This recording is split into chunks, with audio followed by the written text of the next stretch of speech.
Api di Bukit Menoreh. Cerita, Esa Mintarja. Audiobook, novel silat.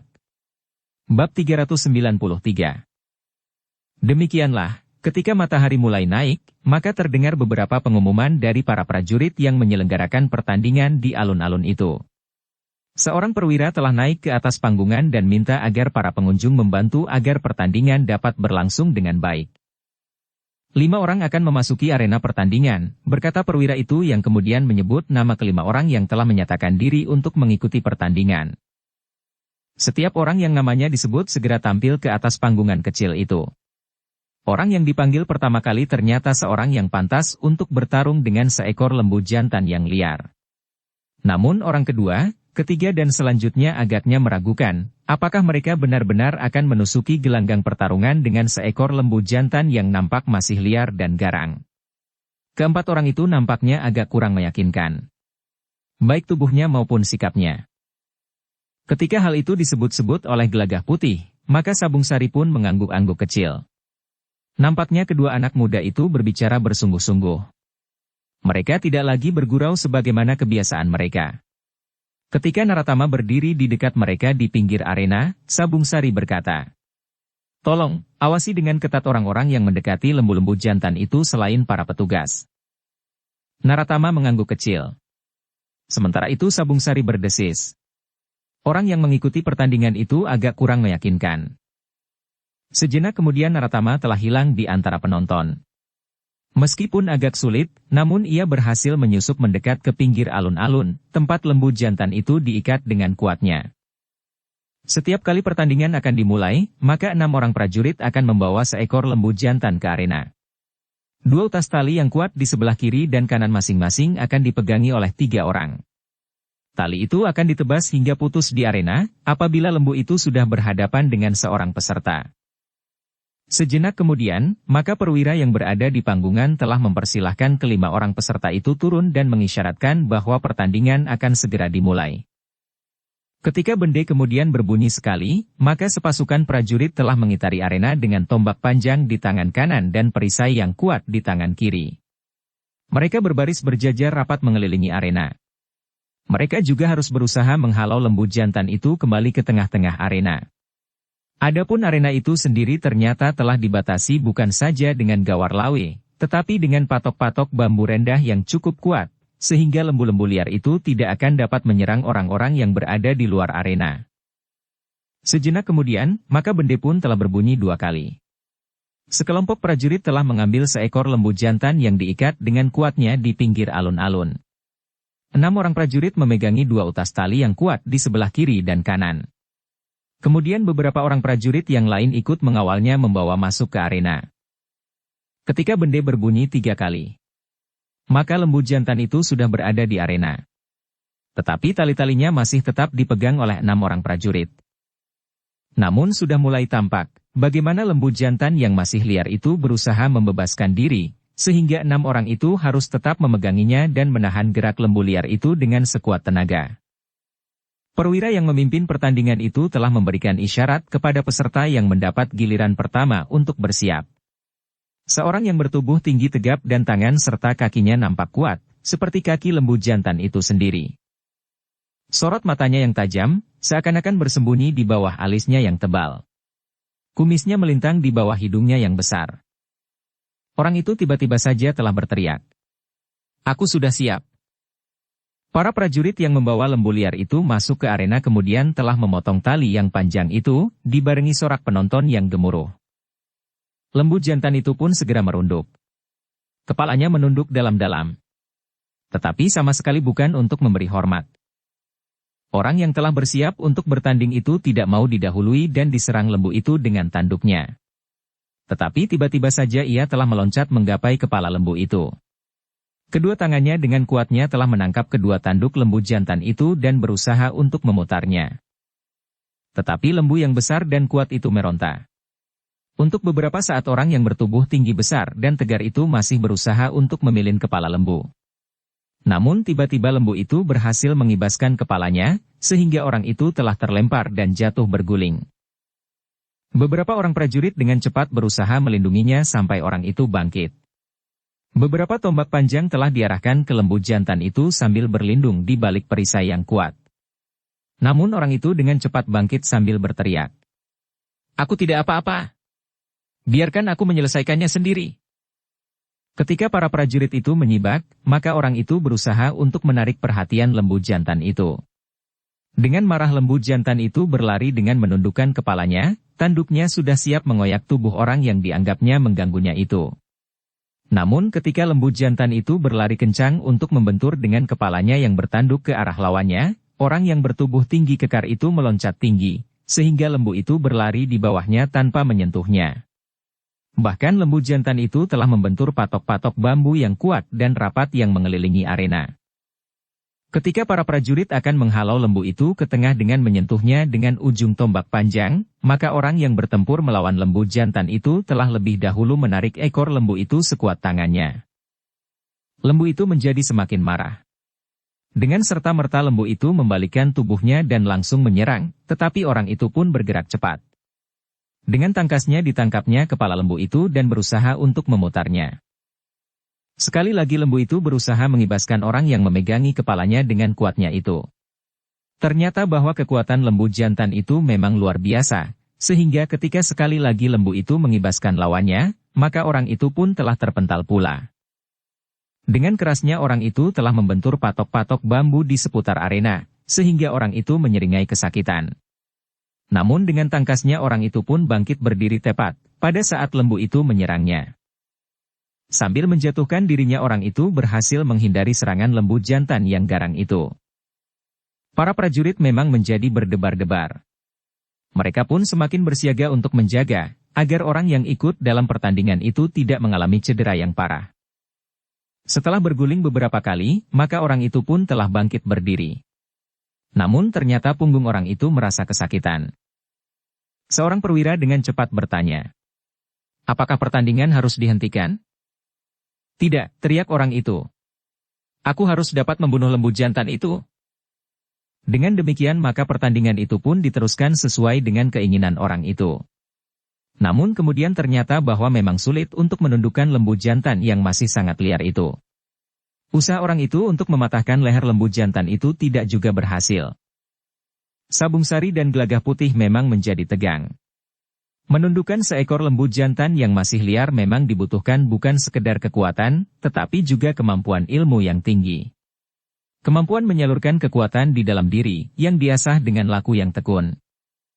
Apalagi menundukkan Kebo Danu sebagaimana dilakukan Mas Karbet pada waktu itu, tiba-tiba saja Sabung Sari berdesis. Namun dalam pada itu, Sabung Sari dan Gelagah Putih terkejut. Mereka melihat satu isyarat yang meskipun samar. Orang yang ada di arena itu, telah mengayunkan tangannya dengan gerakan yang khusus. Para prajurit yang bertugas tidak begitu menghiraukan gerak tangan peserta itu. Mereka lebih memperhatikan pertarungan yang semakin sengit dan berbahaya. Sabung Sari dan Gelagah Putih juga tidak begitu cepat menanggapi isyarat itu, seandainya tidak ada seorang yang dengan cepat meninggalkan tempatnya. Adakah kebetulan bahwa orang itu berdiri tidak terlalu jauh dari Sabung Sari dan Gelagah Putih? "Ada sesuatu yang penting untuk diperhatikan," desis Sabung Sari. Gelagah Putih pun segera tanggap. Dengan tepat ia pun bergeser. Bersama Sabung Sari ia mengikuti orang yang menyusup di antara penonton yang tercekam oleh pertarungan di dalam arena itu. Namun Sabung Sari dan Gelagah Putih tidak dapat berjalan secepat orang itu. Para penonton yang merasa didesak oleh orang itu justru telah mengumpatinya. Sementara Sabung Sari dan Gelagah Putih akan lewat. Karena itu, maka orang-orang yang berdesakan itu pada umumnya tidak mau memberikan jalan kepada mereka. Dengan demikian, maka beberapa saat kemudian maka Sabung Sari dan Gelagah Putih telah kehilangan orang itu. Namun keduanya bergeser terus. Mereka memperhitungkan sesuatu akan terjadi di sekitar arena itu. Sejenak kemudian, terdengar orang-orang yang memperhatikan pertarungan di arena itu bersorak-sorak ketika orang yang bertubuh tinggi kekar itu sekali lagi dapat meraih dan berpegang pada tanduk lembu jantan itu dengan erat. Dengan sekuat tenaga orang itu berusaha untuk memilin kepala lembu jantan itu. Namun lembu jantan yang liar itu ternyata masih tetap memiliki kekuatannya dengan seutuhnya. Sehingga karena itu, maka sekali lagi orang itu telah terlempar jatuh. Namun dengan tangkasnya ia telah meloncat bangkit kembali. Tetapi dalam pada itu, alun-alun itu telah dikejutkan oleh teriakan-teriakan nyaring. Para penonton yang ada di alun-alun itu pun menjadi kacau balau. Mereka berteriak-teriak sambil berlari-larian, saling berdesakan, dan bahkan mereka tidak menghiraukan lagi ketika satu dua orang terjatuh dan terinjak-injak. Gila! Apa yang terjadi? Geram Sabung Sari. Ia tidak lagi berusaha menyusup sambil minta maaf kepada orang-orang yang terdesak. Tetapi ia pun segera menyibak orang-orang yang berdiri di sepanjang langkahnya. Gelagah Putih pun telah bergegas untuk melihat apa yang telah terjadi. Lembu jantan itu terlepas. Lembu jantan itu terlepas, terdengar orang-orang berteriak-teriak. Sabung Sari tidak tertahankan lagi. Ia pun segera berlari menuju ke tempat 4 ekor lembu jantan itu terikat. Ketika ia mendekati pinggir alun-alun itu, maka suasana benar-benar telah kacau balau. Beberapa orang prajurit berusaha menahan lembu jantan yang telah terlepas dari ikatannya. Sementara itu beberapa orang prajurit telah terkapar di sekitar tempat lembu jantan itu ditambatkan.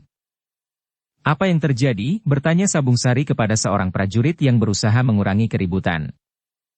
Lembu itu terlepas. Keempat-empatnya, jawab prajurit itu. Bagaimana itu terjadi? Bertanya Sabung Sari. Sekelompok orang telah menyerang kawan-kawan yang bertugas. Sementara yang lain memutuskan tali-talinya, sehingga lembu liar itu mengamuk. Beberapa orang prajurit berusaha menahan lembu-lembu itu, jawab prajurit itu. Sabung Sari pun dengan cepat menuju ke tempat yang ditunjuk oleh prajurit itu. Ia melihat beberapa orang prajurit berusaha untuk menahan kerbau-kerbau liar. Tetapi justru beberapa orang prajurit telah terkapar. Senjata para prajurit yang melukai lembu-lembu jantan yang liar itu, membuat lembu-lembu jantan itu semakin mengamuk. Gelagah Putih pun telah meloncat mendekati seekor lembu jantan. Dengan cepatnya ia memburu lembu yang mengejar beberapa orang yang berlari-larian sambil berteriak-teriak. Dengan tangkasnya Gelagah Putih meloncat ke punggung lembu liar itu, langsung menangkap tanduknya. Tetapi karena Gelagah Putih tidak mapan, maka dengan sekali kibas, Gelagah Putih terlempar jatuh. Namun lembu itu telah berhenti. Ia memutar tubuhnya menghadap kepada Gelagah Putih. Sejenak kerbau itu merunduk. Namun kemudian kakinya mulai bergerak untuk membenturkan kepala dengan tanduknya yang runcing itu ke arah orang yang telah berani melawannya itu. Tetapi Gelagah Putih pun telah dengan cepat meloncat. Sebelum kerbau itu berlari menyerangnya, Gelagah Putih telah meloncat menjangkau kepala kerbau jantan yang liar itu. Sementara itu, Sabung Sari pun telah memburu seekor kerbau yang lain. Ia pun berusaha untuk menjinakkan kerbau itu. Namun seperti Gelagah Putih, maka Sabung Sari pun telah terlempar pula, dan jatuh menimpa seorang prajurit yang berusaha membantunya. Kekacauan itu ternyata telah beruntun. Sementara terdengar teriakan-teriakan yang mengerikan, maka orang yang bertarung di arena pun seakan-akan menjadi gila. Ia pun dengan serta-merta telah membuka pintu arena, sehingga lembu jantan yang liar itu sempat berlari keluar. Namun di sekitar arena itu terdapat banyak prajurit bersenjata tombak dan perisai. Tetapi lembu jantan itu benar-benar liar. Beberapa ujung tombak memang menyentuh tubuhnya. Tetapi demikian garangnya lembu itu berlari menyibak para prajurit. Mereka masih berusaha menahan lembu itu dengan tombak-tombak panjang mereka. Namun beberapa buah tombak justru menjadi patah. Luka-luka di tubuh lembu itu membuat lembu itu semakin liar. Sementara itu, orang yang melawannya di arena mempergunakan kesempatan itu untuk menghilang di keributan para penontonnya. Para prajurit pun berlari-larian untuk mengekang suasana. Tetapi mereka memang kurang memperhitungkan kemungkinan lembu-lembu jantan itu terlepas. Para prajurit Mataram tidak berpikir bahwa ada tindakan yang demikian kasarnya tanpa menghiraukan korban yang bakal jatuh. Ki Wirayuda yang ada di alun-alun itu segera menghubungkan peristiwa itu dengan laporan tentang beberapa orang yang kemarin mengganggu pertandingan. Namun Ki Wirayuda juga menghubungkan dengan kegagalan Podang Abang dan orang-orang yang bekerja bersamanya. Ketika para prajurit mengejar lembu jantan yang lepas dari arena dengan tombak-tombak panjang, maka seseorang telah melompat dari antara orang-orang yang berdesakan, langsung ke punggung lembu itu. Sementara itu dua orang anak muda telah berusaha untuk menggapai tanduk lembu jantan itu. Ternyata Ki Ajar Gurawa pun telah bertindak cepat. Ia tidak mau membiarkan korban berjatuhan. Karena itu, bersama dua orang muridnya ia telah berusaha untuk menguasai lembu jantan liar yang terluka itu. Di sisi lain dari alun-alun itu, Gelagah Putih pun sedang bertarung dengan seekor lembu liar yang terlepas. Demikian pula Sabung Sari pada jarak yang jauh. Sementara para prajurit berusaha menguasai 2 ekor lembu jantan yang lain yang berlari-larian di antara orang-orang yang menjerit-jerit ketakutan. Beberapa orang anggota Gajah Liwung yang lain pun tidak tinggal diam. Mereka pun segera berusaha untuk mencapai tempat yang menjadi kacau. Namun satu hal yang membuat jantung beberapa orang perwira yang menyaksikan menjadi berdegup keras. Ternyata anak-anak muda yang sedang menonton yang masih mempergunakan ciri-ciri kelompoknya tidak tinggal diam. Anak-anak muda yang memakai ciri harimau di lengan bajunya, yang merupakan ciri dari kelompok Macan Putih, mereka yang memakai ciri sidat macan yang loreng-loreng, dan mereka yang mempergunakan ciri kelabang berwarna hitam dan yang lain-lain, telah turun membantu para prajurit untuk menjinakkan lembu-lembu jantan yang mengamuk itu. Mereka berusaha untuk ikut serta menguasai lembu-lembu jantan yang semakin liar, sedangkan yang lain membantu perempuan dan anak-anak yang terdesak di antara orang-orang yang berlari-larian. Beberapa saat kemudian, maka Ki Ajar Gurawa serta kedua orang muridnya yang dibantu oleh para prajurit dengan tombak-tombak panjang serta perisai di tangan kiri, telah dapat menguasai seekor dari lembu jantan itu. Namun tidak ada pilihan lain. Lembu jantan itu pun terkapar mati di antara keributan yang terjadi. Dalam pada itu, Sabung Sari pun sedang berusaha untuk menguasai seekor di antara lembu-lembu jantan itu. Dengan kuatnya ia berusaha memegangi tanduk lembu jantan itu. Seperti orang yang bertarung di arena, maka Sabung Sari pun telah berusaha memutar kepala lembu itu untuk menjatuhkannya. Tetapi lembu jantan yang liar dan marah itu justru telah mengibaskannya dengan sekuat tenaga. Sabung Sari terlempar dengan derasnya dan jatuh di atas tanah berdebu. Sementara itu lembu yang liar itu dengan mata yang merah membara telah memburunya. Namun Sabung Sari segera bangkit. Ia tidak sempat berdiri tegak. Tetapi ia berlutut di satu kakinya. Dengan tajamnya ia memandang lembu jantan yang berlari ke arahnya dengan kepala merunduk, dan siap untuk mengoyak tubuh Sabung Sari dengan tanduknya. Beberapa orang yang sempat melihat menjerit ngeri. Mereka sudah membayangkan bahwa anak muda itu akan hancur diterjang oleh lembu jantan liar yang sedang mengamuk itu. Namun dugaan mereka ternyata keliru.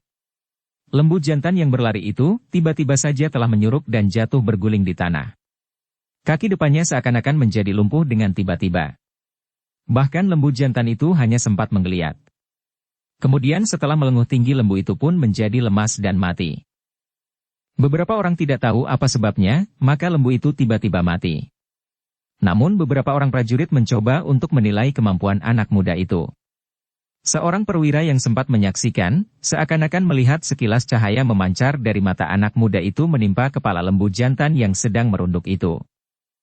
Sebenarnya lah Sabung Sari telah membunuh lembu itu dengan sorot matanya. Ia tidak dapat berbuat lain. Jika ia tidak melakukannya, maka ia sendirilah yang akan dilumatkan oleh lembu jantan itu. Sementara itu, Gelagah Putih masih bertarung dengan seekor lembu jantan yang lain.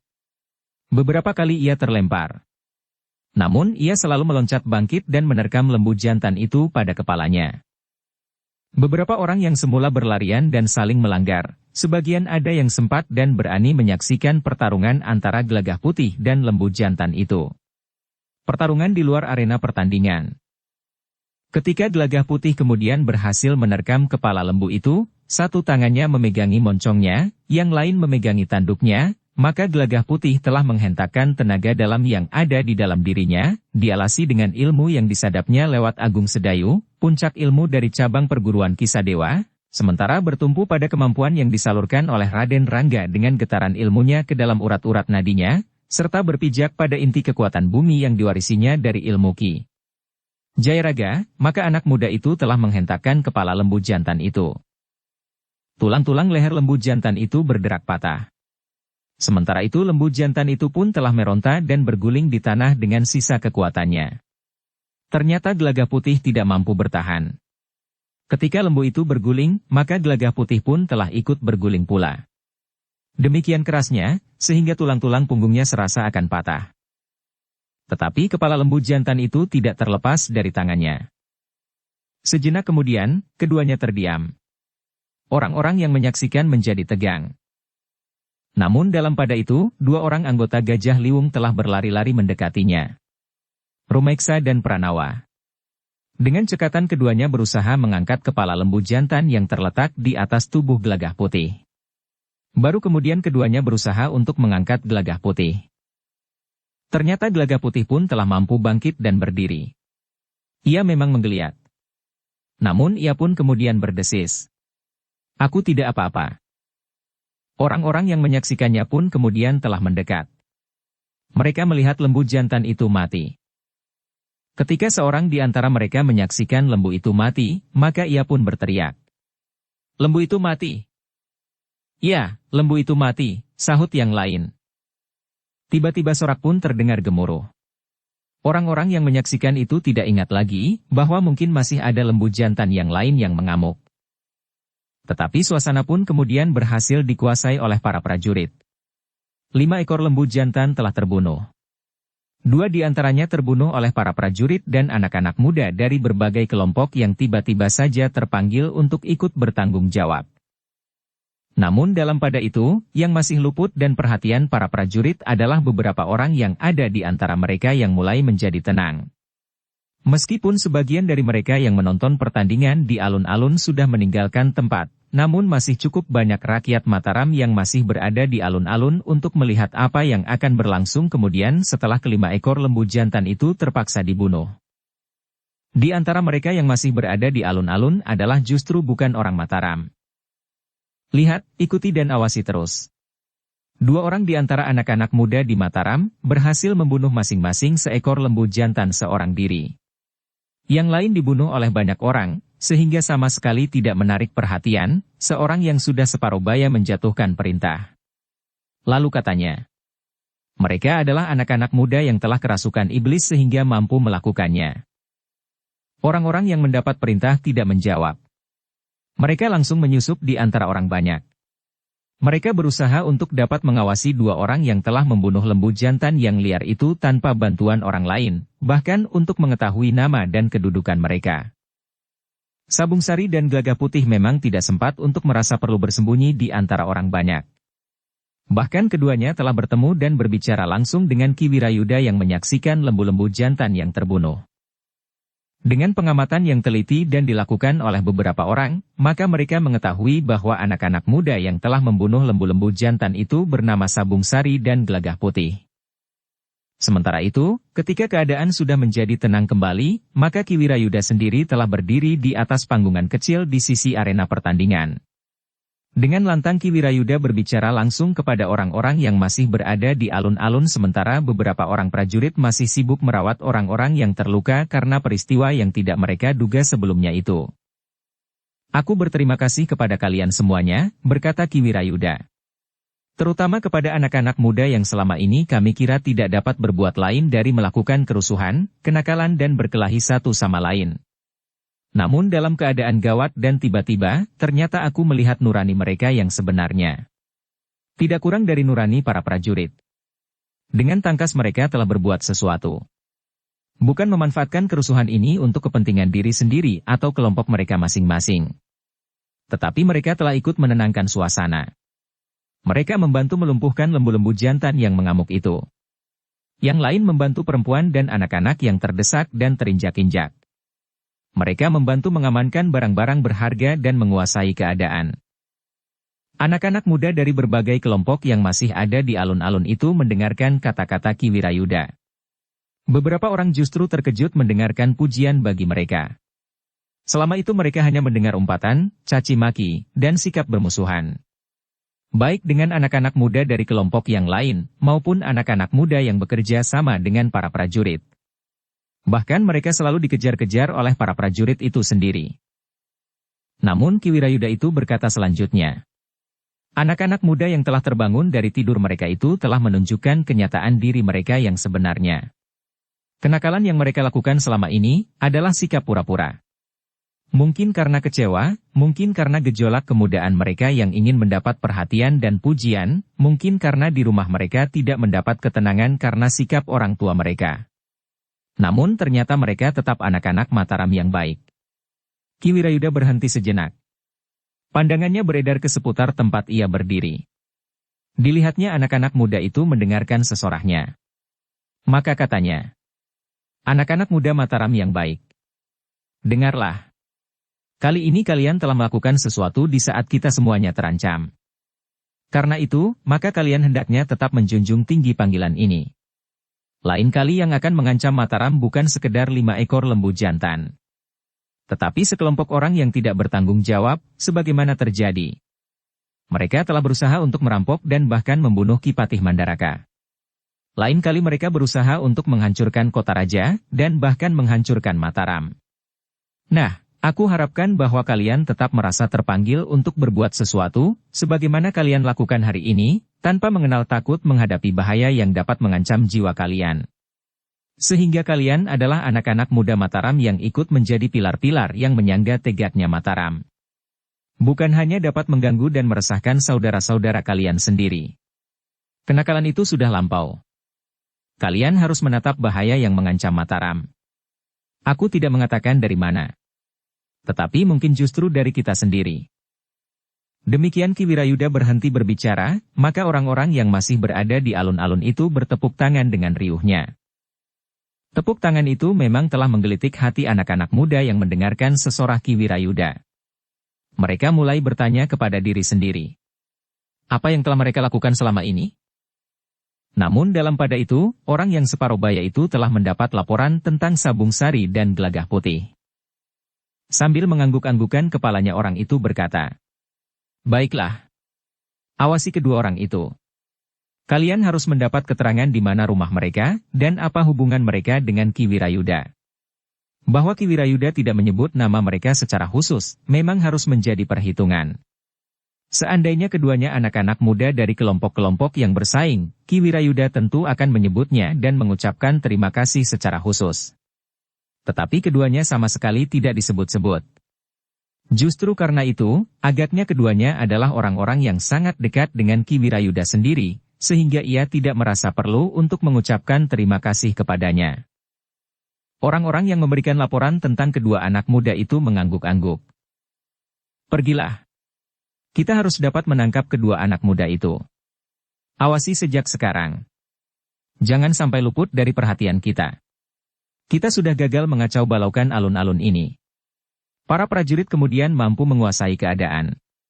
Tetapi aku tidak mau bahwa di Mataram ada anak muda yang mampu melawan bahkan membunuh seekor lembu jantan seorang diri.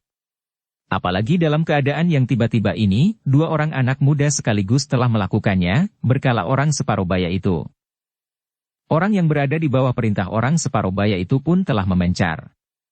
Mereka harus mengikuti Sabung Sari dan Gelagah Putih tanpa melepaskan sekejap pun. Mereka harus tahu di mana keduanya tinggal. Orang separuh baya itu pun kemudian berdesis. Keduanya harus dibinasakan. Kemampuan mereka membuat aku tersinggung. Muridku yang ada di arena itu tidak sempat menyelesaikan pertarungannya dengan lembu jantan liar itu. Namun orang itu pun tahu bahwa muridnya memang tidak akan mungkin dapat mengalahkan lembu jantan itu. Apalagi ia tidak ingin lembu jantan itu diselesaikan di arena, karena apa yang dilakukannya adalah sekedar satu cara untuk mendapat kesempatan melepaskan lembu-lembu jantan yang lain untuk mengacaukan alun-alun. Jika para prajurit tidak mampu menguasai keadaan, maka tentu akan timbul keresahan di Mataram. Kepercayaan mereka kepada kemampuan prajurit Mataram akan runtuh, sehingga prajurit Mataram di mata orang-orang Mataram sendiri tidak akan bernilai sama sekali. Tetapi yang terjadi ternyata tidak seperti yang diharapkan. Bahkan anak-anak muda Mataram semakin meyakini harga diri mereka, karena ada di antara mereka yang mampu membunuh lembu jantan liar itu seorang diri. Bahkan 2 orang anak muda telah melakukan bersama-sama. Sementara itu, Ki Wirayuda telah menutup pertandingan-pertandingan yang telah diselenggarakan oleh para prajurit di bawah tanggung jawab langsung Ki Patih Mandaraka. Ki Wirayuda juga membatalkan pertandingan pada putaran terakhir antara 2 orang peserta sodoran yang telah melampaui putaran-putaran sebelumnya. Kami memang telah menyediakan hadiah-hadiah untuk para pemenang. Kami akan membagikan hadiah-hadiah itu dalam upacara yang khusus. Para pemenang supaya menghubungi para penyelenggara untuk memberitahukan tempat tinggal mereka dengan jelas. Pada suatu hari, mereka akan dipanggil untuk menghadiri upacara khusus itu. Sedangkan permainan sodoran, dianggap bahwa kedua orang yang seharusnya mengikuti putaran terakhir sebagai pemenang bersama, berkata Ki Wirayuda. Dalam pada itu, Orang yang berumur separuh baya itu telah menyentuh seorang anak muda yang berdiri di sisinya sambil berdesis. Sekarang, anak muda itu telah melangkah maju sambil berteriak. Tidak. Itu tidak adil. Ki Wirayuda mengerutkan keningnya. Ia hampir menutup sesorahnya. Tetapi ia masih memberi kesempatan anak muda itu berbicara lagi. Aku harap pertandingan pada putaran terakhir itu tetap dilaksanakan, meskipun pada hari ini telah terjadi kekacauan. Aku datang dari Grobogan. Aku datang terlambat sehingga aku tidak dapat ikut menjadi peserta. Tetapi aku ingin setelah putaran terakhir, menantang pemenangnya bermain sodoran. Apakah pemenang sodoran dari Mataram ini memang seorang yang memiliki kemampuan bermain watang serta memiliki keterampilan naik kuda? Ki Wirayuda menarik nafas dalam-dalam. Namun katanya, kami sudah mengambil keputusan, sodoran putaran terakhir ditiadakan. Itu saja. Aku tantang kedua-duanya bergantian. Aku hanya ingin menunjukkan bahwa anak muda dari Grobogan tidak kalah tangkasnya dari anak muda Mataram, teriak anak muda itu. Namun tiba-tiba saja Ki Wirayuda bertanya. Apakah benar kau anak muda dari Grobogan? Anak muda itu terkejut mendengar pertanyaan Ki Wirayuda. Untuk sesaat ia terdiam. Namun kemudian ia berteriak. Ya, aku anak muda dari Grobogan. Aku sengaja datang untuk membuktikan kelebihanku dari anak-anak muda Mataram. Ki Wirayuda memang termangu-mangu sejenak. Namun beberapa orang anak muda telah mendesak maju. Di antara mereka adalah kedua orang anak muda yang seharusnya memasuki putaran terakhir yang batal itu, anak muda dari kelompok Macan Putih yang lebih dahulu mendekati panggungan berkata. Ki Wirayuda, biarlah aku melayani anak muda yang menurut pengakuannya datang dari Grobogan itu. Ki Wirayuda mengerutkan keningnya. Seorang perwira yang menunggui pertandingan sodoran telah berkata. Anak muda ini adalah salah satu dari dua orang anak muda yang seharusnya memasuki putaran terakhir pertandingan sodoran. Dukung channel Novel Silat dengan subscribe, follow, like, komen dan share. Ki Wirayuda termangu-mangu sejenak. Namun anak muda itu mendesak. Aku kira, aku akan mendapat kesempatan untuk menutup mulutnya. Anak-anak Mataram bukan hanya sekedar mampu bermain-main dengan kawan sendiri. Tetapi kami juga mampu bermain dengan para tamu yang datang khusus untuk ikut bermain. Ki Wirayuda masih saja termangu-mangu. Namun perwira itu mendekat dan berdesis. Anak itu memang menunjukkan kemampuannya yang tinggi. Tetapi kita tidak boleh hanyut dalam arus perasaan seperti anak-anak muda itu, berkata Ki Wirayuda. Apakah kita akan membiarkan anak-anak muda itu merasa direndahkan, bertanya perwira itu. Ki Wirayuda masih ragu-ragu sejenak. Sementara itu anak muda yang mengaku datang dari Grobogan itu berteriak lagi. Kecuali jika anak-anak Mataram tidak lebih dari seorang prajuk. Ki Wirayuda, anak muda dari kelompok Macan Putih itu mendesak. Beri aku kesempatan. Ki Wirayuda memang menjadi tegang, namun kemudian katanya. Baiklah. Tetapi segala sesuatunya harus diatur sebaik-baiknya. Arena bekas pertandingan dengan lembu jantan liar yang tidak masuk akal itu masih dapat dipergunakan, berkata anak muda dari Grobogan itu. Namun seorang prajurit tiba-tiba saja berteriak. Kenapa tidak masuk akal? Dua orang anak muda Mataram dapat membunuhnya meskipun di luar arena. Persetan dengan pembunuh lembu liar itu, geram anak muda yang mengaku dari Grobogan itu. Turunkan anak muda Mataram yang dianggap terbaik dalam permainan watangan. Aku ingin mencoba kemampuannya. Kemampuan anak-anak muda Mataram pada umumnya. Apakah kau benar berasal dari Grobogan? Bukan dari Jipang atau dari Pajang, atau dari Demak? Atau malahan dari Pati, bertanya Ki Wirayuda. Sudah aku katakan. Aku datang dari Grobogan, jawab anak muda itu. Ki Wirayuda akhirnya tidak mempunyai keberatan yang dapat dikemukakan lagi. Apalagi ketika anak muda dari kelompok Macan Putih itu mendesak.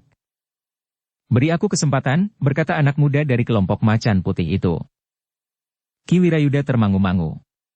Namun kemudian ia bertanya. Apakah kau membawa seekor kuda, atau ada kuda yang sudah kau kenal baik, sehingga kau akan dapat mengendalikan dengan baik pula? Aku dapat mempergunakan kuda yang manapun, asal memang kuda tunggangan, jawab anak muda itu. Ki Wirayuda mengerutkan keningnya. Namun ia pun kemudian bertanya kepada anak muda yang mengaku datang dari Grobogan itu. Kau membawa kuda? Bukankah di sini ada banyak kuda para prajurit? Anak muda itu justru bertanya.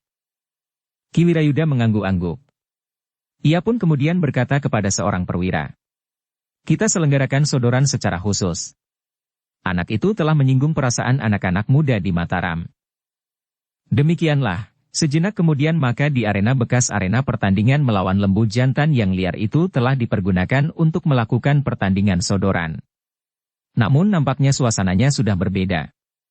Bukan sekedar pertandingan untuk melihat siapakah yang terbaik. Namun anak muda yang mengaku dari Grobogan itu ingin menjajaki kemampuan anak-anak muda dari Mataram. Namun ternyata Ki Wirayuda tidak yakin bahwa anak muda itu berasal dari Grobogan. Bisa saja ia mengaku dari manapun juga, berkata Ki Wirayuda di dalam hatinya. Sejenak kemudian, dua orang anak muda sudah siap.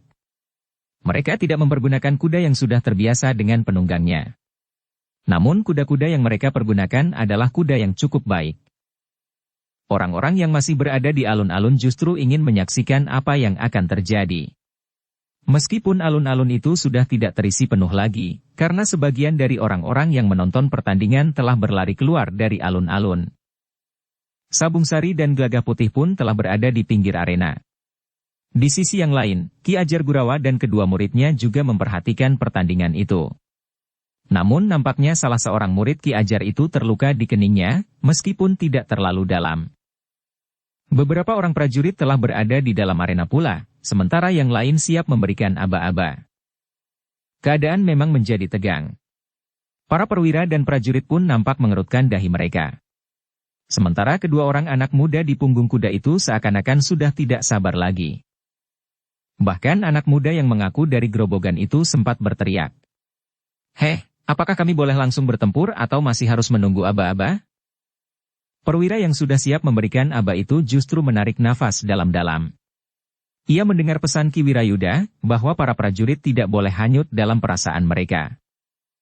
Karena itu, maka perwira itu pun tidak menjawab, ia langsung memberikan aba-aba kepada kedua orang anak muda itu untuk mulai dengan permainan sodoran. Namun, demikian aba-aba itu diberikan, maka dengan kasar anak muda yang mengaku dari Grobogan itu langsung menyerang. Untunglah anak muda dari kelompok Macan Putih itu cukup tangkas, sehingga ia sempat menggeliat. Tongkat lawannya terjulur sejenak dari tubuhnya. Anak muda dari kelompok Macan Putih itu dengan cepat berusaha mengambil jarak. Kemudian ketika lawannya memutar kuda menghadap ke arahnya, anak muda dari kelompok Macan Putih itu telah membalas menyerang. Ternyata sejak mereka mulai, kedua orang anak muda itu telah mengerahkan kemampuannya. Berganti-ganti keduanya menyerang. Namun keduanya cukup tangkas untuk menangkis atau menghindari serangan itu. Ketika tongkat anak muda yang mengaku dari Grobogan itu mengenai dada anak muda dari kelompok Macan Putih, hampir saja anak muda itu terlempar dari kudanya. Namun ternyata ia masih mampu dengan tangkas memperbaiki kedudukannya sambil menggeser kudanya menjauh. Namun lawannya tidak membiarkannya. Dengan cepat ia memburunya. Tetapi anak muda dari kelompok Macan Putih itu cukup cerdik. Ketika ia sudah mapan, maka ia justru menyentuh perut kudanya dengan tumitnya, sehingga kudanya meloncat berlari justru menyongsong lawannya. Lawannya memang agak terkejut. Tetapi tongkat anak muda dari kelompok Macan Putih itu sudah terjulur. Ketika anak yang mengaku dari Grobogan itu berusaha menangkis serangan itu, maka tongkat itu tiba-tiba saja telah berputar sehingga sasarannya beralih, sehingga tongkat itu tidak menyentuh perisai lawannya. Tetapi demikian kuda lawannya lewat, tongkat itu telah memburunya dan mengenai lambung. Anak muda dari Grobogan itu ternyata tidak menduga bahwa lambungnya akan terdorong demikian kerasnya. Karena itu, maka anak muda itu telah kehilangan keseimbangannya dan jatuh dari punggung kudanya. Para penonton telah bersorak gemuruh. Anak-anak muda dari kelompok-kelompok yang lain pun telah bersorak pula. Mereka ternyata tidak lagi membatasi diri dalam kelompok-kelompok. Namun mereka melihat anak muda dari kelompok Macan Putih itu telah mewakili anak-anak muda dari Mataram. Tetapi anak muda yang mengaku dari Grobogan itu dengan tangkasnya telah meloncat bangkit. Ia tidak lagi mengikuti paugeran dalam pertandingan sodoran. Tetapi meskipun ia sudah terjatuh dari kudanya, namun ia masih menyerang dengan tongkatnya sambil berlari memburu. Namun anak muda dari kelompok macan putih itu dengan tangkas berputar mengelakkan serangan itu dan melarikan kudanya menjauh. Sementara itu beberapa orang prajurit dengan cepat masuk ke arena untuk menghentikan pertandingan itu. "Aku belum kalah," teriak anak muda yang mengaku dari gerobogan itu. "Siapa yang telah jatuh dari kuda, ia dinyatakan kalah," berkata prajurit yang melerai itu. "Itu peraturanmu. Peraturan watangan. Tetapi aku tidak sekedar ingin bermain watangan. Aku ingin membuktikan apakah sebenarnya kelebihan anak-anak muda Mataram," jawab anak muda itu. "Kami tidak menyelenggarakan pertandingan seperti itu," jawab prajurit itu. Namun anak muda dari kelompok macan putih itu justru turun dari kudanya sambil berkata, "Biarlah. Apa yang dikehendakinya." Prajurit itu termangu-mangu. Namun anak muda dari kelompok macan putih itu telah maju mendekat. Anak muda yang mengaku dari gerobogan itu telah melemparkan tongkat dan perisainya. Demikian pula anak muda dari kelompok macan putih yang melihat lawannya melepaskan alat-alatnya. Prajurit yang melerai itu justru melangkah surut. Sebenarnya lah ia pun ingin melihat apa yang dapat dilakukan oleh anak muda yang mengaku dari gerobogan itu. Demikianlah, keduanya pun telah berhadapan dengan tidak bersenjata atau mempergunakan alat apapun. Namun anak muda dari kelompok macan putih itu adalah anak muda yang paling dibanggakan oleh kelompoknya. Ia memang memiliki kelebihan dari kawan-kawannya, bahkan dari anak-anak muda dari kelompok yang lain. Sejenak kemudian keduanya berhadapan. Ki Wirayuda yang ada di luar arena itu pun menjadi tegang. Ia menganggap anak muda yang mengaku dari gerobogan itu sebagai anak muda yang berani, karena apa yang dilakukannya itu, dilakukannya di alun-alun Mataram. Beberapa orang prajurit masih tetap berada di arena. Mereka akan mengamati perkelahian yang akan berlangsung tanpa senjata. Meskipun demikian, perkelahian tanpa senjata itu akan dapat mengancam keselamatan jiwa seseorang di antara mereka, apabila kedua-duanya tidak dapat mengekang diri lagi. Karena itu, Ki Wirayuda pun telah berpesan kepada seorang perwira agar menjaga perkelahian. "Jangan ada yang harus mengorbankan jiwanya," desis Ki Wirayuda. Sejenak kemudian, maka perkelahian itu pun berlangsung. Keduanya memang anak-anak muda yang tangguh. Karena itu, maka perkelahian itu merupakan perkelahian yang sengit. Keduanya saling menyerang dan saling mendesak. Meskipun keduanya masih terbatas pada kemampuan olah kanuragan dengan kekuatan kewadagan mereka seutuhnya. Namun anak muda dari kelompok macan putih itu cukup terampil. Bahkan ia mampu bergerak lebih cepat dari lawannya, sehingga beberapa kali serangan-serangannya dapat mengenai lawannya. Dengan demikian, maka anak muda yang menyatakan diri dari gerobogan itu mulai terdesak. Semakin lama keadaannya menjadi semakin sulit. Bahkan kemudian hampir tidak mampu berbuat sesuatu lagi. Dua orang prajurit dengan cepat melerai perkelahian itu. Anak muda dari kelompok macan putih itu pun telah didorong mundur. Namun para prajurit itu tidak sempat menyatakan bahwa anak muda yang mengaku datang dari gerobogan itu kalah, karena tiba-tiba saja telah terdengar suara seseorang tertawa berkepanjangan. Semua orang berpaling ke arah suara itu.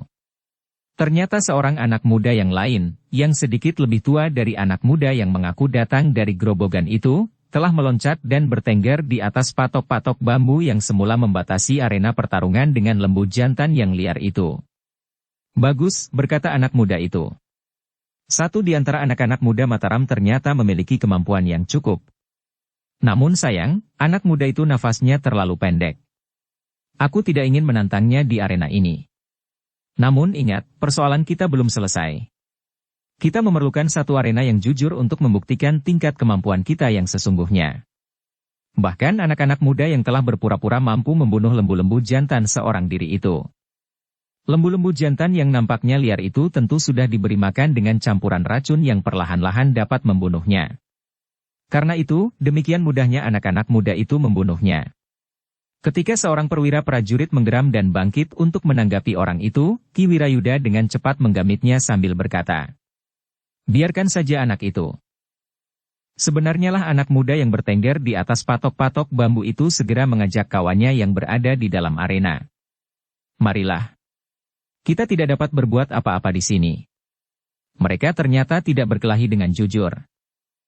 "Apa yang tidak jujur?" bertanya prajurit yang bertugas di arena itu.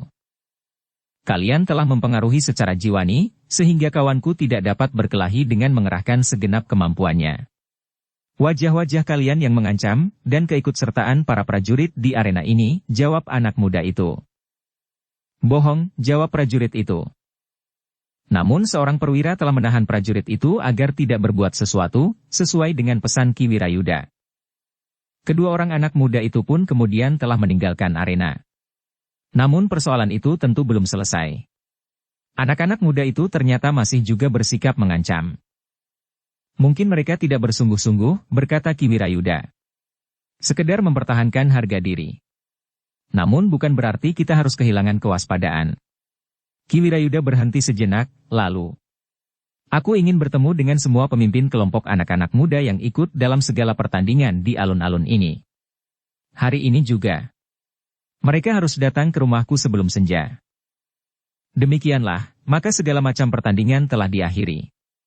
Namun baik para prajurit maupun orang-orang yang menyaksikan pertandingan sampai perkelahian anak muda yang mengaku dari Grobogan itu dengan anak muda dari kelompok Macan Putih selesai, menganggap bahwa persoalannya masih belum selesai. Dalam pada itu, orang yang separuh baya yang telah mengemudikan anak-anak muda itu telah berbicara dengan mereka sambil melangkah meninggalkan alun-alun dalam arus orang banyak. Dengan anak muda yang bertengger di patok-patok bambu yang mengelilingi arena ia berkata, "Bagus. Kita telah memberikan kesan bahwa kita terlalu lemah. Namun pada saatnya kita akan memberikan peringatan kepada orang-orang Mataram. Bukan sekedar mengalahkan. Tetapi kedua orang yang dapat membunuh lembu liar itu harus mati. Kematian mereka akan menimbulkan kesan yang sangat mengerikan bagi anak-anak muda Mataram. Anak-anak muda terbaik mereka dapat kita bunuh, apalagi yang lain." Keresahan dan ketakutan itu sangat berarti untuk menjatuhkan ketahanan jiwani Mataram, terutama anak-anak mudanya yang baru saja dibangkitkan kebanggaannya oleh orang-orang Mataram, yang tentu merupakan persiapan untuk memanggil mereka ke dalam lingkungan keprajuritan. Namun dalam pada itu, seorang di antara anak-anak muda yang menyertainya bertanya, "Apakah selain kedua orang itu, tidak ada lagi anak-anak muda Mataram yang perlu mendapat perhatian khusus?" "Tentu ada. Bahkan banyak," jawab orang yang sudah separuh baya itu. Tetapi kedua orang itu sudah cukup untuk memberikan contoh bahwa ada orang lain yang lebih tinggi tataran ilmunya daripada mereka. "Tetapi kapan kita akan melaksanakannya?" bertanya anak muda itu. "Orang-orang kita sedang mengawasinya. Mereka akan memberikan laporan, kapan kita dapat bertindak," jawab orang yang sudah separuh baya itu. "Aku akan melakukannya. Aku ingin menunjukkan bahwa aku mempunyai kelebihan dari seekor lembu jantan yang liar. Betapapun kuatnya seekor lembu jantan yang liar, namun ia tidak memiliki ilmu untuk membunuh anak muda yang sombong itu," berkata anak muda itu. Anak muda itu sama sekali tidak sombong, ia melakukan yang seharusnya dilakukan. Jika ia tidak berbuat demikian, maka korban tentu akan menjadi semakin banyak, sahut orang yang sudah separuh baya itu. Namun katanya kemudian, "Tetapi bukan kau yang akan menghadapinya. Kau tidak akan mampu membunuhnya. Bukankah ada di antara kita orang yang benar-benar berilmu tinggi? Apakah anak muda itu terlibat dalam pertempuran yang menggagalkan usaha Ki Wanayasa dan Ki Podang Abang sehingga mereka justru dihancurkan di Kepatihan Mataram?" bertanya anak muda itu. "Sudah tentu aku tidak tahu," jawab orang yang sudah separuh baya itu, namun katanya, "Tetapi Ki Wanayasa dan Ki Podang Abang yang berilmu tinggi itu ternyata masih belum mampu menguasai diri. Mereka tidak mempunyai perhitungan yang mapan untuk melakukan rencananya. Meskipun dua orang rangga dari Mataram sendiri membantu mereka, namun menyerang Kepatihan adalah satu pikiran yang bodoh. Hasilnya adalah kehancuran mereka sendiri. Kita tentu mempunyai rencana yang lain," berkata anak muda itu. "Tentu. Kita akan membuat Mataram menjadi resah. Kegelisahan dan ketakutan akan menyusut kepercayaan rakyat Mataram terhadap kepemimpinan Panembahan Senapati dan Ki Patih Mandaraka. Kita harus memanfaatkan pertentangan yang ada di antara para pemimpin Mataram, dan persaingan yang ada di antara para pemimpin Mataram dan persaingan pengaruh di antara anak-anak muda. Bukan mematikan mereka sebagaimana dilakukan oleh Wanayasa yang dungu itu. Kelompok-kelompok anak muda itu harus ditiup agar menjadi besar, dan pertentangan di antara mereka akan menumbuhkan akibat yang lebih parah," berkata orang yang sudah separuh baya itu. Namun katanya kemudian, Tetapi kita memang tidak mengakui bahwa ada hubungan antara Wanayasa dan Podang Abang dengan Pati. Mereka adalah orang-orang yang bekerja atas kehendak mereka sendiri untuk mendapatkan pujian dan kedudukan. Dan kita, bertanya anak muda itu. Kita sama sekali tidak membutuhkan pujian dan kedudukan. Kita lakukan semuanya ini karena kita tidak ingin melihat Mataram semakin berkuasa. Anak pemanahan itu harus dihancurkan. Kedudukannya seharusnya tidak lebih dari anak paman Penjawi. Meskipun kebetulan Panembahan Senapati yang semasa kecilnya bernama Sutawijaya dan bergelar Mas Ngabehi Loring Pasar itu diangkat menjadi putra Sultan Hadiwijaya. Tetapi hubungan antara anak dan ayah itu sudah dihapuskannya sendiri. Juga hubungan antara guru dan murid, karena landasan ilmu Sutawijaya itu berasal dari Sultan Hadiwijaya. Bukan saja ilmu kanuragan, tetapi juga berbagai macam ilmu yang lain. Antara lain ilmu pemerintahan dan kasampurnaning urip. Bahkan hubungan antara Kaula dan Gusti pun telah diputuskannya, saat dia menyatakan perang melawan Kanjeng Sultan. Dan perang itu memang terjadi di Prambanan, berkata orang yang sudah separuh baya itu. Anak muda itu mengangguk-angguk. Sementara orang itu berkata, Adipati-Pati terlalu lunak sikapnya menghadapi Panembahan Senapati. Seharusnya ia bertindak atas nama ayahnya, Penjawi, mengangkat derajatnya sendiri sejajar dengan Senapati di Mataram itu. Tidak ada yang menyahut. Sementara itu mereka telah berjalan semakin jauh dari alun-alun. Orang separuh baya itu berkata, Aku bermalam di rumah Kiwini. Jika kalian memerlukan aku, hubungi aku di rumah itu. Baik, jawab salah seorang di antara anak-anak muda itu. Kami akan membagi diri. Aku di rumah pamanku, Ki Pucang Doyong. Yang lain di rumah Kerta Ireng. Orang yang sudah separuh baya itu mengangguk-angguk. Katanya, baiklah. Berhati-hatilah. Kita berada di satu lingkungan yang bagi kita sangat berbahaya. Apalagi kita sudah mulai menyulut apinya. Tetapi yang kita lakukan perlu mendapat penilaian lagi. Selanjutnya kita harus memilih langkah yang lebih baik dari yang sudah kita lakukan. Anak-anak muda itu mengangguk-angguk.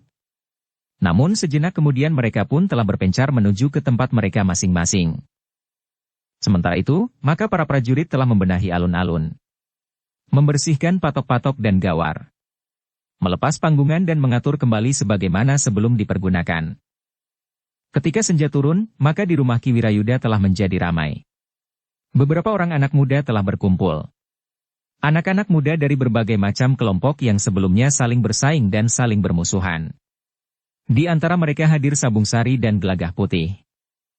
Kepada anak-anak muda itu Ki Wirayuda memberikan beberapa petunjuk tentang keadaan yang sedang berkembang di Mataram, sehingga anak-anak muda itu harus mengambil tempat sesuai dengan kedudukan mereka sebagai pilar-pilar penyangga masa depan.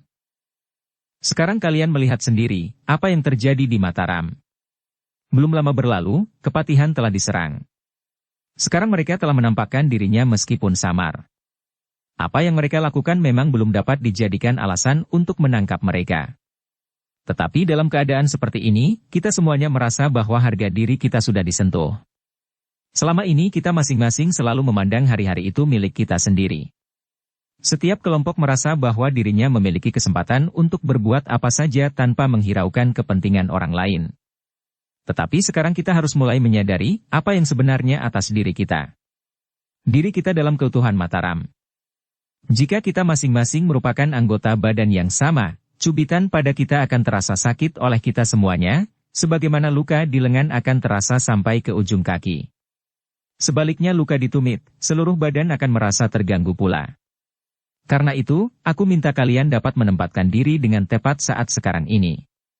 Apalagi kalian adalah anak-anak muda yang memiliki kekuatan. Sedangkan kekuatan itu sangat diperlukan oleh Mataram sekarang ini, berkata Ki Wirayuda. Anak-anak muda itu mengangguk-angguk kecil. Mereka memang merasa bahwa harga diri mereka sebagai anak-anak muda Mataram telah tersinggung. Karena itu, maka mereka dapat lebih mudah memahami keterangan Ki Wirayuda. Nah, berkata Ki Wirayuda, aku minta bantuan kalian. Kalian tahu apa yang harus kalian lakukan dalam keadaan gawat seperti sekarang ini. Kalian akan dapat merenung, apakah yang sebaiknya kalian lakukan besok, lusa dan seterusnya. Apakah Macan Putih, Kelabang Ireng, Sidat Macan, Panji Mas dan yang lain-lain itu masih perlu ada? Apakah kalian menyadari bahwa kelompok-kelompok kalian itu akan dapat menjadi celah-celah yang akan dapat dipergunakan untuk membelah persatuan anak-anak muda Mataram? Anak-anak muda itu mengangguk-angguk.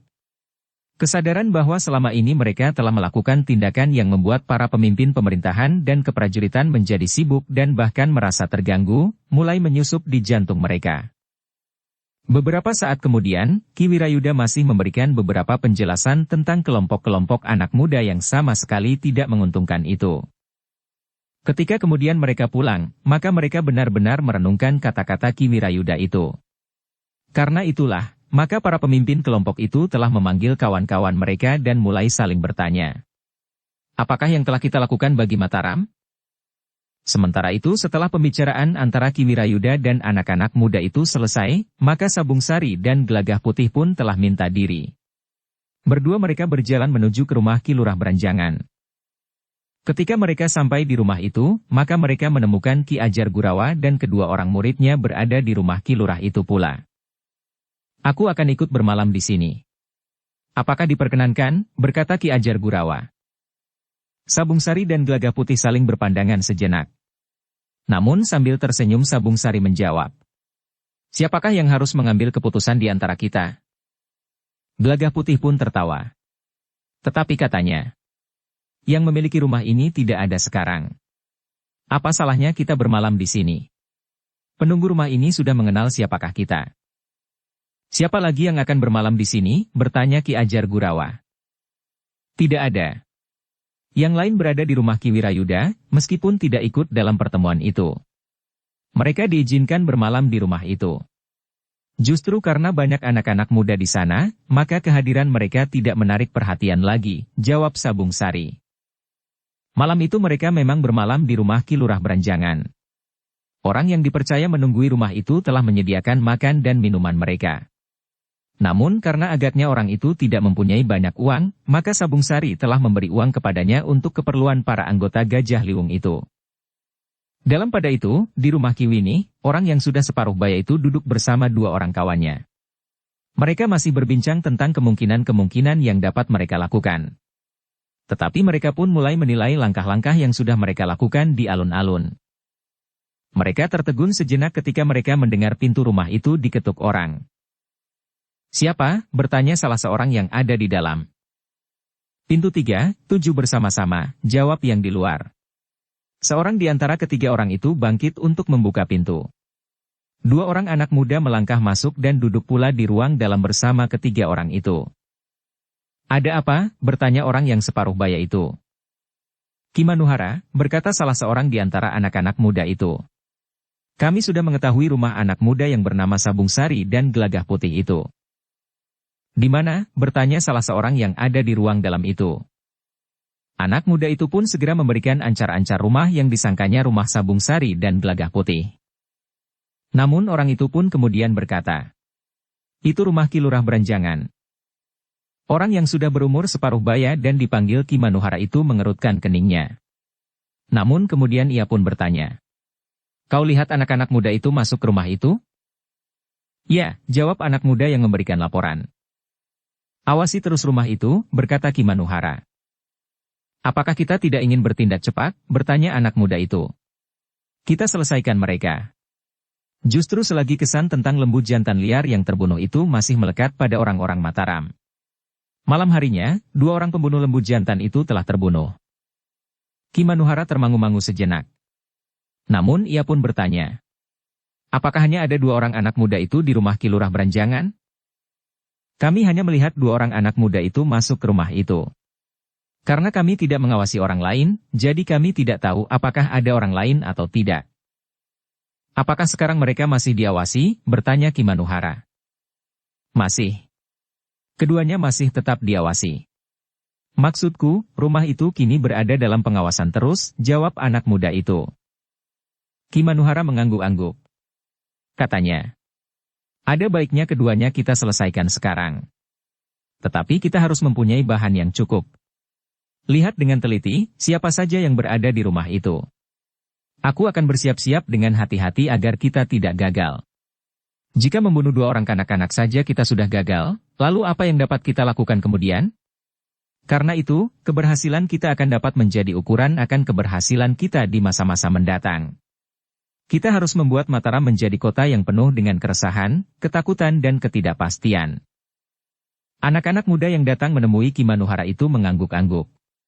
Sementara itu, Ki Winnie sendiri, seorang di antara mereka yang duduk di ruang dalam itu, berkata, Ki Lurah Berenjangan sendiri tidak ada di rumah. Ia berada di Tanah Perdikan Menoreh. Untuk sementara Ki Lurah diperbantukan kepada Agung Sedayu, lurah prajurit dalam pasukan khusus Mataram yang berada di Tanah Perdikan Menoreh. Ki Manuhara mengerutkan keningnya. Katanya, satu sasaran yang menarik. Setelah membunuh anak-anak itu, maka menghancurkan pasukan khusus di Tanah Perdikan itu tentu akan menimbulkan pengaruh yang besar. Siapa yang akan dapat menghancurkan mereka di Tanah Perdikan Menoreh? Seandainya kau akan mencoba, maka kau harus membawa prajurit segelar sepapan. Dari mana kau mendapatkannya? Apakah kau akan membawa dari Pati kemari? Bertanya Ki Winnie. Ki Manuhara termangu-mangu sejenak. Namun katanya, aku bukan seorang yang mudah menjadi putus asa. Padepokan Jati Kenceng mempunyai kekuatan yang besar. Tetapi Ki Winnie tertawa. Katanya, aku pernah berada di padepokanmu. Aku pun pernah melihat kekuatan pasukan khusus itu. 3 padepokanmu tidak akan dapat mengimbangi kekuatan pasukan khusus, yang meskipun tidak terlalu besar, tetapi memiliki kemampuan yang sangat tinggi.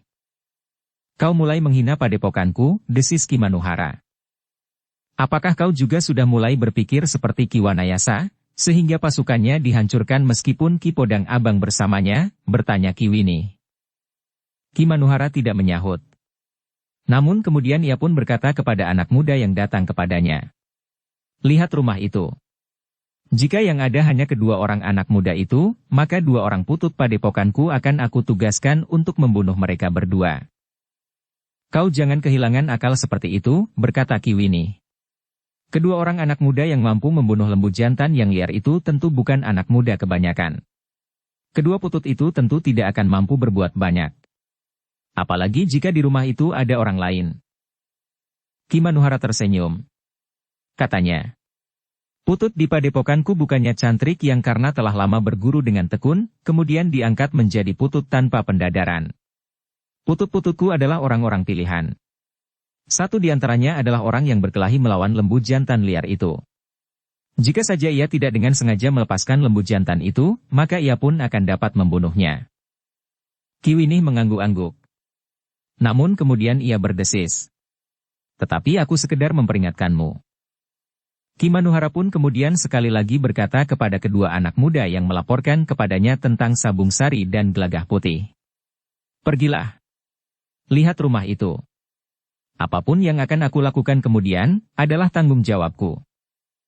Kedua orang anak muda itu pun segera berangkat menuju ke rumah Ki Lurah Berenjangan. Keduanya segera menghubungi kawan mereka yang memang ditinggalkan untuk mengawasi rumah itu, apabila Sabung Sari dan Gelagah Putih keluar lewat regol halaman. Tidak ada seorang pun yang keluar dari rumah itu, berkata anak muda yang mengawasi regol. Aku akan masuk ke halaman lewat dinding samping. Aku harus melihat apakah ada orang lain di rumah itu, berkata anak muda yang telah menghubungi Ki Manuhara. Hati-hatilah, desis kawannya yang mengawasi regol halaman. Sejenak kemudian, 2 orang anak muda telah berusaha memasuki halaman rumah Ki Lurah Berenjangan lewat dinding samping halaman. Mereka meloncat dalam kegelapan, dan dengan sangat berhati-hati memasuki halaman belakang yang terlindung oleh dedaunan. Baru kemudian mereka merayap mendekati rumah yang masih nampak terang oleh sinar lampu minyak. Karena sebenarnya lah Sabung Sari, Gelagah Putih, Ki Ajar Gurawa dan kedua orang muridnya masih berbincang-bincang di peringgitan. Dengan demikian maka kedua orang pengikut Ki Manuhara itu dapat langsung melihat dari samping rumah Ki Lurah. Ketika mereka mendekati rumah itu, mereka langsung mendengar beberapa orang yang sedang berbicara, meskipun tidak terlalu keras. Namun sekali-sekali mereka mendengar suara tertawa. Dengan mudah, mereka dapat langsung menemukan sumber suara itu, karena berlima mereka berada di peringgitan. Untunglah, kita tidak meloncat dinding depan rumah, desis salah seorang di antara 2 orang pengikut Ki Manuhara. Kawannya mengangguk kecil. Tetapi ia tidak menjawab. Mereka berusaha untuk dapat mendengarkan percakapan antara kelima orang yang duduk di peringgitan.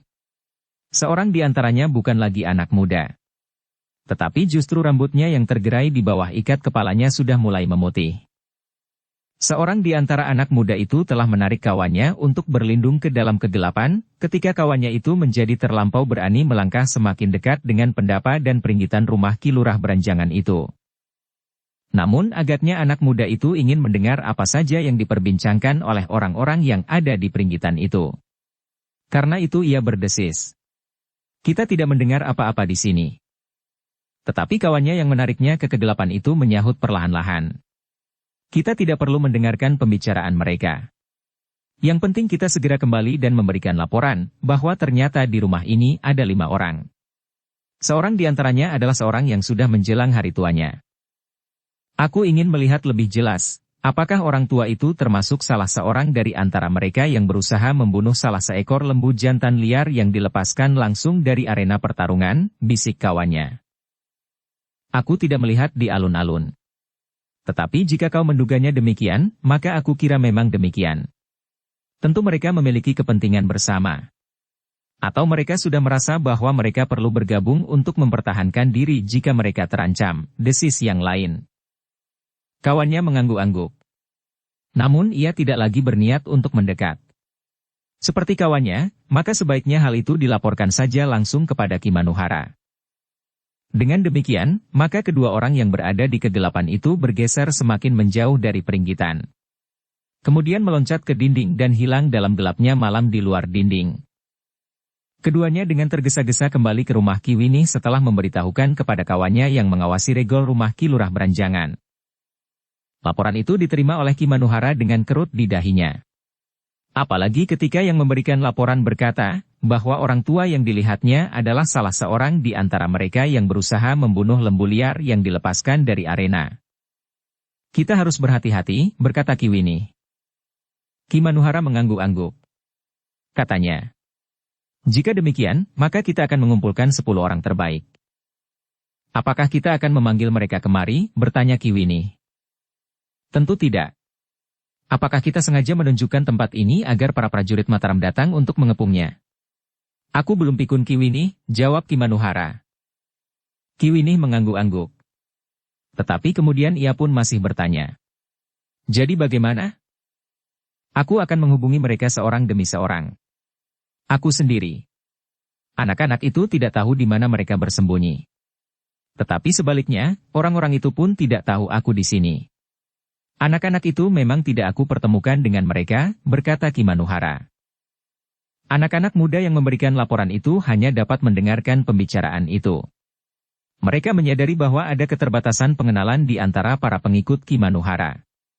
Bahkan ada pengikut Ki Manuhara yang jaraknya cukup jauh dengan Ki Manuhara itu sendiri, sebagaimana tataran yang terdapat di padepokan Jati Kencang yang berlapis. Karena itu ketika mereka berada di Mataram, maka mereka pun terpisah-pisah, dan dengan sengaja hubungan yang satu dengan yang lain sangat dibatasi, untuk menghindarkan kaitan-kaitan yang akan dapat menjerat mereka bersama-sama jika ada di antara mereka yang tertangkap. Seperti dikatakan oleh Ki Manuhara, maka ia pun segera meninggalkan rumah Ki Winih. Dihubunginya orang-orangnya yang terbaik. 10 orang putut dan cantrik yang dianggap telah memiliki ilmu tertinggi di antara para pengikutnya. Ki Manuhara telah menunjuk tempat untuk berkumpul. Namun ia pun berpesan. Hati-hati dengan para prajurit yang meronda di jalan-jalan induk. Juga anak-anak dari kelompok-kelompok yang semula saling bersaing, yang bangkit lagi setelah kelompok Ki Wanayasa dihancurkan di Kepatihan. Tetapi anak-anak muda itu sekarang agaknya telah berubah. Mereka ingin disebut pahlawan. Tetapi kita harus mampu memecah belah mereka lagi. Kita tidak boleh mematikan kegiatan mereka, sebagaimana dilakukan oleh Ki Wanayasa dan kedua rangga yang bodoh itu. 10 orang telah disiapkan. 10 orang terbaik yang dapat diandalkan. 7 orang dari padepokan Jati Kencang dan 3 orang adalah kawan-kawan Ki Manuhara yang mempunyai rencana sejalan dengan Ki Manuhara sendiri. Aku titipkan anak-anakku kepadamu, berkata Ki Manuhara kepada salah seorang di antara ketiga orang kawannya itu. Tetapi orang itu menjawab, mereka sudah cukup dewasa. Baik umurnya maupun ilmunya. Aku tahu itu dalam latihan-latihan yang mereka lakukan di padepokanmu. Karena itu, aku tidak perlu berbuat apa-apa bagi mereka. Tetapi bukankah dalam rencana ini harus ada salah seorang yang memegang pimpinan, sehingga tidak semua orang memberikan perintah-perintah, berkata Ki Manuhara. Nah, siapakah yang kau anggap tepat untuk memimpin, bertanya orang itu. Kau, Ki Patitis. Aku percaya padamu, jawab Ki Manuhara. Ki Patitis mengangguk-angguk. Katanya. Nah, kalian dengar. Hari ini aku mendapat kepercayaan dari Ki Manuhara untuk memimpin kalian, menghancurkan 5 orang yang ada di rumah Ki Lurah Beranjangan. Tugas ini adalah ujung dari kegiatan kita yang masih panjang di Mataram ini. Jika kita tidak berhasil, maka untuk tugas-tugas kita selanjutnya Ki Manuhara tidak akan meragukan kita, apakah kita akan dapat menyelesaikannya. 9 orang yang lain mengangguk-angguk. Mereka memang menganggap bahwa Ki Patitis adalah orang yang berilmu tinggi. Lebih tinggi dari mereka semuanya. Pergilah, berkata Ki Manuhara. Tetapi sekali lagi, berhati-hatilah. Ternyata yang kita hadapi adalah orang-orang yang memiliki kemampuan tinggi. Baiklah, jawab Ki Patitis. Kemana aku dapat menghubungi Kiai? Aku akan menghubungimu. Atau orang-orangku, dengan sebutan sandi sebagaimana yang sudah kita setujui, jawab Ki Manuhara. Ki Patitis mengangguk-angguk. Ia tahu bahwa Ki Manuhara tidak akan mengatakan di mana ia berada kepada setiap orang. Hanya orang-orang tertentu saja yang tahu di mana ia tinggal selama ia berada di Mataram. Beberapa anak muda yang menjadi tangan kanannya dan beberapa orang khusus. Sebelum fajar aku akan mengirimkan orang-orangku untuk mengetahui hasil kerja kalian, berkata Ki Manuhara. Baiklah. Besok pagi-pagi tentu akan segera tersiar kabar kematian 5 orang di rumah Ki Lurah Beranjangan. Mataram akan menjadi gempar, dan cerita tentang pembunuh lembu jantan liar itu pun telah berakhir, berkata Ki Patitis. Ki Manuhara tidak menjawab. Namun ia pun segera menghilang dalam kegelapan, meskipun masih terdengar sekali lagi ia berpesan. Hati-hati dengan prajurit yang meronda.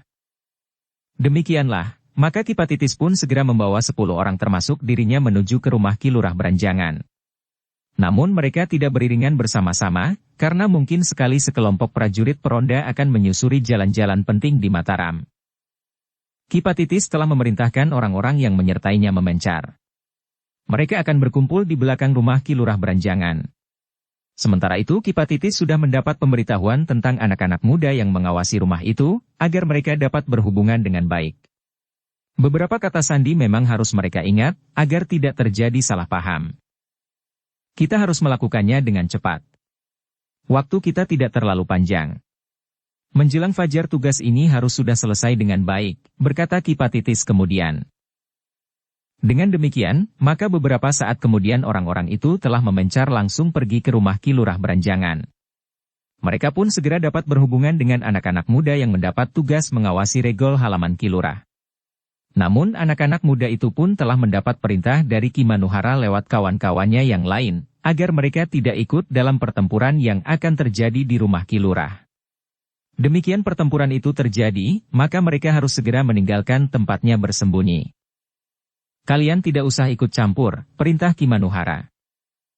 Beberapa saat kemudian, maka 10 orang itu pun telah berada di halaman di sekitar rumah Ki Lurah Beranjangan. Namun kelima orang yang dimaksudkan sudah tidak berada di peringgitan. Mereka sudah ada di dalam rumah itu. Ki Ajar Gurawa dan kedua orang muridnya mendapat giliran tidur lebih dahulu. Sedangkan Sabung Sari dan Gelagah Putih harus tetap terjaga. Meskipun mereka dapat membagi waktu mereka, namun ternyata Sabung Sari dan Gelagah Putih lebih senang duduk berdua bersandar tiang. Namun di sepinya malam, mereka tidak saja mendengar jengkerik dan belalang. Tidak pula sekedar siul angkup nangka tertiup angin di malam hari. Tetapi mereka mendengar sesuatu. Sabung Sari dan Gelagah Putih yang mempunyai pendengaran yang tajam itu pun segera mendengar langkah halus di luar. Bahkan sentuhan pada dinding rumah. Keduanya pun tahu, ada beberapa orang di luar rumah. Nampaknya mereka memang kurang berhati-hati, karena mereka menganggap orang-orang yang ada di rumah itu sudah tertidur nyenyak. Atau mereka sama sekali tidak merasa cemas bahwa kehadiran mereka diketahui, karena akhirnya mereka pun akan masuk ke rumah itu dan membunuh semua isinya. Meskipun demikian Ki Patitis sempat ragu, apakah benar hanya ada 5 orang di rumah itu, sebagaimana yang dilihat oleh anak-anak muda itu. Mungkin lebih, dan selebihnya kebetulan tidak ikut duduk berbincang di peringgitan. Tetapi Kipatitis menganggap bahwa 9 orang yang dibawanya adalah kekuatan yang cukup memadai. Kipatitis tahu dan mengenal mereka seorang demi seorang. 2 orang berilmu tinggi dan tanggon di samping dirinya sendiri. 7 orang putut dan cantrik terbaik dari Padepokan Jati Kencang adalah tenaga yang sangat besar, karena Kipatitis tahu benar kemampuan mereka. Sabung Sari dan Gelagah Putih masih menunggu sesaat. Namun suara langkah kaki dan desir di dinding menjadi semakin keras. Bahkan beberapa orang terdengar langsung menuju ke peringgitan. Sabung Sari dan Gelagah Putih pun segera membangunkan Ki Ajar Gurawa yang mendengkur. Agaknya suara dengkurnya itu pun didengar oleh orang-orang yang berada di luar. Ki Ajar pun segera terbangun. Demikian pula kedua orang muridnya. Hampir bersamaan dengan itu, maka terdengar pintu depan rumah itu diketuk orang. Kelima orang yang ada di dalam itu pun saling berpandangan. Namun mereka segera bersiap-siap menghadapi segala kemungkinan. Ketika sekali lagi terdengar pintu rumah itu diketuk, maka Ki Ajar Gurawa pun bertanya. "Siapa di luar?" "Aku," jawab orang yang mengetuk pintu itu. "Aku siapa?" desak Ki Ajar Gurawa. "Tolong, buka pintu. Kami perlu pertolongan," jawab suara itu. "Tetapi sebut dahulu siapa kau? Tinta atau Terima yang tinggal bersama kakeknya yang bekerja di rumah sebelah, atau malah Parama?" bertanya Ki Ajar pula. "Aku bukan siapa-siapa. Buka pintu, atau aku membuka sendiri dengan caraku." Suara itu menjadi semakin kasar. Ki Ajar Gurawa berpaling kepada Sabung Sari dan Gelagah Putih. Katanya berdesis. "Kita keluar lewat pintu lain. Kita akan bertempur di halaman. Bukankah lebih menarik daripada merusak perkakas rumah Ki Lurah Beranjangan?" Sabung Sari dan Gelagah Putih mengangguk. Karena itu, maka Ki Ajar Gurawa pun berkata, "Tunggu. Kami akan keluar. Persoalan kita dapat kita bicarakan di luar. Jangan berusaha untuk melarikan diri. Rumah ini sudah terkepung," geram orang itu. "Tidak. Sama sekali tidak. Tetapi jika pembicaraan kita ternyata tidak menemukan persesuaian, kita tidak bertempur di tempat yang sesempit ini. Bukankah lebih leluasa di luar? Di halaman atau di kebun, dimanapun kalian suka," jawab Ki Ajar. "Iblis kau. Jika kau ingin keluar, cepat keluar," geram orang di luar pintu itu. Tetapi Ki Ajar dan kedua muridnya serta Sabung Sari dan Gelagah Putih telah membuka pintu butulan. Dengan sangat berhati-hati mereka meloncat keluar. Seperti yang dikatakan, di segala arah telah menunggu orang-orang yang dipimpin Kipatitis. Karena itu, demikian mereka berada di longkangan, maka seorang di antara mereka telah memberikan isyarat. Namun Ki Ajar Gurawa dan keempat orang yang lain dengan cepat menyusup keluar seketheng dan berdiri di halaman samping pendapa rumah Ki Lurah Beranjangan. Bahkan Ki Ajar dan kedua orang muridnya telah langsung bergeser ke halaman depan. Kipatitis yang ada di pendapa, serta kawan-kawannya segera turun pula ke halaman. Dengan lantang Kipatitis bertanya, "Siapakah kalian, heh? Bukankah rumah ini rumah Ki Lurah Beranjangan? Kenapa kalian berada di sini?" Ki Ajar Gurawa termangu-mangu sejenak. Namun kemudian jawabnya, "Kami sudah mendapat izin dari orang yang bertugas menunggu rumah ini." "Siapapun kalian, kami memang datang untuk membunuh kalian," berkata Kipatitis. "Apakah salah kami?" bertanya Ki Ajar Gurawa. "Kalian telah membunuh lembu jantan yang liar itu. Kalian telah menggagalkan rencana kami mengacaukan orang-orang yang berada di alun-alun," jawab Kipatitis. Lalu katanya, "Nah, jika kau terbunuh bersama kedua orang anak muda itu, maka besok Mataram akan gempar. Pembunuh lembu jantan yang liar itu telah diketemukan mati di rumah Ki Lurah Beranjangan. Kebanggaan anak-anak muda Mataram akan hancur.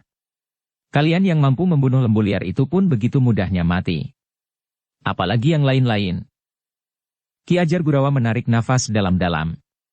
Katanya, "Jadi kalian termasuk orang-orang yang dengan sengaja melepaskan lembu-lembu jantan yang liar itu?" "Ya. Kedatangan kami ke rumah ini untuk menemuimu masih dalam rangka tugas kami mengacaukan Mataram. Kami akan membunuh kalian. Yang terpenting adalah kedua orang anak muda itu. Tetapi kebetulan bahwa kau pun telah ikut-ikutan membunuh lembu itu pula. Maka kematianmu akan menambah kegelisahan anak-anak muda Mataram," jawab Kipatitis. Tetapi tiba-tiba saja Ki Ajar Gurawa justru tertawa. Katanya, rencanamu cukup baik. Soalnya, apakah kau dapat melaksanakan rencanamu itu atau tidak? Kenapa tidak? Bertanya Kipatitis. Kalian hanya berlima. Kami mempunyai kawan berlipat. Sementara itu, secara pribadi kami memiliki ilmu yang tentu lebih baik dari kalian yang hanya mampu membunuh lembu jantan. Sebenarnya lah jika kami kehendaki, maka kami seorang demi seorang akan dapat melakukannya pula. Tentu lebih cepat dari yang dapat kalian lakukan itu. Ki Ajar Gurawa masih saja tertawa. Katanya, dari mana kalian mengukur kemampuan kalian seorang demi seorang? Tetapi baiklah. Aku tidak akan menilai rendah kalian secara pribadi. Karena jika aku berbuat demikian, aku akan terjebak oleh sikap sombong itu. Meskipun demikian, kami tidak akan dengan senang hati membantumu agar rencanamu itu dapat kau selesaikan dengan baik. Cukup. Bersiaplah untuk mati. Kawan-kawanku sudah siap melakukannya. Sebelum fajar tugas ini harus selesai dengan baik, berkata Kipatitis. Ki Ajar mengangguk-angguk. Ia pun segera memberi isyarat kepada kedua muridnya, kepada Sabung Sari dan Gelagah Putih. Agaknya lawan mereka benar-benar sekelompok orang yang memiliki kelebihan dari orang kebanyakan. Karena itu, maka mereka berlima tidak boleh lengah. Demikianlah, maka 10 orang itu pun telah berkumpul. Mereka yakin bahwa tidak ada orang lain lagi di rumah Ki Lurah Beranjangan. Mereka tidak memperhitungkan orang yang disebut sebagai penunggu rumah itu dengan para pembantu yang lain. Demikianlah, Ki Ajar Gurawa telah menempatkan diri untuk menghadapi Kipatitis. Sementara itu, 2 orang kawannya telah mendekati Sabung Sari dan Gelagah Putih, 2 orang anak muda yang disebut sebagai pembunuh lembu jantan. Sedangkan yang lain melihat perkembangan suasana, siapa yang harus mereka lawan. Namun Kipatitis berteriak, jangan beri kesempatan seorang pun melarikan diri. Dengan demikian maka orang-orang itu pun telah menebar. Mereka benar-benar berjaga-jaga, agar kelima orang itu tidak melarikan diri. Sedangkan kedua murid Ki Ajar itu pun telah berhadapan dengan 2 orang putut, murid Ki Manuhara. Ki Ajar Gurawa, murid-muridnya serta Sabung Sari dan Gelagah Putih tahu bahwa kelima orang yang masih berdiri bebas itu selain mengawasi mereka agar tidak melarikan diri, juga mempersiapkan diri untuk membantu kawan-kawan mereka yang terdesak. Namun setidak-tidaknya setiap orang akan mendapat 2 orang lawan. Sejenak kemudian, maka setiap orang dari kelima orang yang bermalam di rumah Ki Lurah Beranjangan itu mulai bertempur. Kipatitis telah memberikan isyarat kepada kawan-kawannya agar mereka langsung menyelesaikan lawan-lawan mereka. Dengan demikian, maka pertempuran pun telah menebar di halaman Ki Lurah Beranjangan. Sabung Sari dan Gelagah Putih pun segera mengambil jarak. Mereka tidak ingin justru menjadi saling mengganggu apabila mereka harus mengerahkan kemampuan puncak mereka, karena lawan mereka pun bukan orang kebanyakan. Kipatitis yang berhadapan dengan Ki Ajar Gurawa itu pun mulai menyerang. Keduanya masih berusaha untuk saling menjajaki. Namun kedua orang yang umurnya hampir sebaya itu dengan cepat meningkatkan ilmu mereka. Nampaknya Kipatitis benar-benar ingin menyelesaikan tugasnya, membunuh seluruh kelompok itu. Sebelum fajar Ki Manuhara akan menghubungi mereka. Namun ternyata bahwa Ki Ajar Gurawa juga memiliki ilmu yang tinggi. Ketika Kipatitis semakin menekannya, maka Ki Ajar pun telah meningkatkan ilmunya, mengimbangi ilmu lawannya itu. Seorang di antara kelima orang yang menunggui pertempuran itu berusaha untuk mendekati. Ia sudah siap untuk mendapat perintah dari Kipatitis, membantunya menyelesaikan lawannya yang ternyata cukup tangkas itu. Tetapi Kipatitis justru berkata, minggirlah. Aku senang mendapat lawan yang mampu bertahan beberapa lama. Orang itu termangu-mangu. Tetapi ia tidak berani mengganggu Kipatitis yang sedang bertempur itu. Apalagi Ki Manuhara sudah mengatakan bahwa kelompok yang terdiri dari 10 orang itu dipimpin langsung oleh Kipatitis. Ki Ajar Gurawa mengerutkan keningnya. Sambil meloncat menyerang ia berkata, nampaknya kau yakin dapat mengalahkanku. Iya, jawab Kipatitis sambil menghindar. Namun tiba-tiba saja kaki Kipatitis itu pun telah terjulur menggapai ke arah dada Ki Ajar Gurawa. Tetapi Ki Ajar sempat bergeser ke samping, sehingga kaki itu tidak menyentuhnya. Dengan cepat Ki Ajar justru telah menyapu kaki lawannya yang lain, dengan tumpuan tubuhnya yang condong. Tetapi Kipatitis itu juga dengan cepat memutar tubuhnya sehingga kakinya itu terangkat, sementara tumpuan tubuhnya berganti pada kaki yang lain yang berjejak di tanah. Ketika Ki Ajar berusaha untuk menyerangnya lagi, ternyata Kipatitis telah mendahuluinya. Satu putaran lagi dengan ayunan kaki mendatar hampir saja menyambar dagunya. Sementara itu, Sabung Sari pun telah bertempur pula melawan seorang yang nampaknya memang lebih muda dari Kipatitis. Tetapi dengan kasar orang itu menyerang Sabung Sari yang dianggapnya masih terlalu muda untuk melawannya. Seperti Kipatitis, ia telah menolak ketika seorang berusaha untuk membantunya. Katanya, "Jaga saja agar anak ini tidak lari. Aku ingin membunuhnya di sini, agar Ki Lurah Beranjangan mengerti bahwa sebaiknya rumahnya tidak dipergunakan untuk menyembunyikan anak-anak yang tidak tahu diri." "Kau kira aku bersembunyi?" sahut Sabung Sari. Lawannya itu tertawa. Katanya, "Apa yang kau lakukan di sini?" "Aku terbiasa bermalam di sini," jawab Sabung Sari. "Kenapa kau bermalam di rumah Ki Lurah Beranjangan?" "Di mana rumahmu?" bertanya orang itu. Sabung Sari menjawab sekenanya. "Pajang. Aku orang Pajang. Aku datang khusus untuk membunuh lembu jantan itu." Orang itu menggeram. Katanya, "Omong kosong. Kau tentu orang Mataram."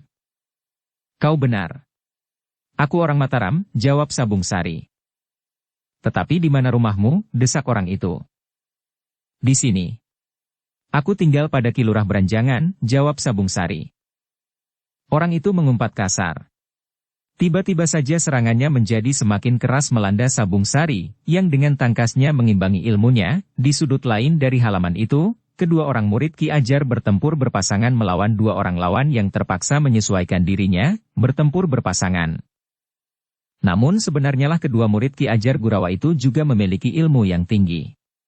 Keduanya pernah menjajagi kemampuan Gelagah Putih dan Sabung Sari.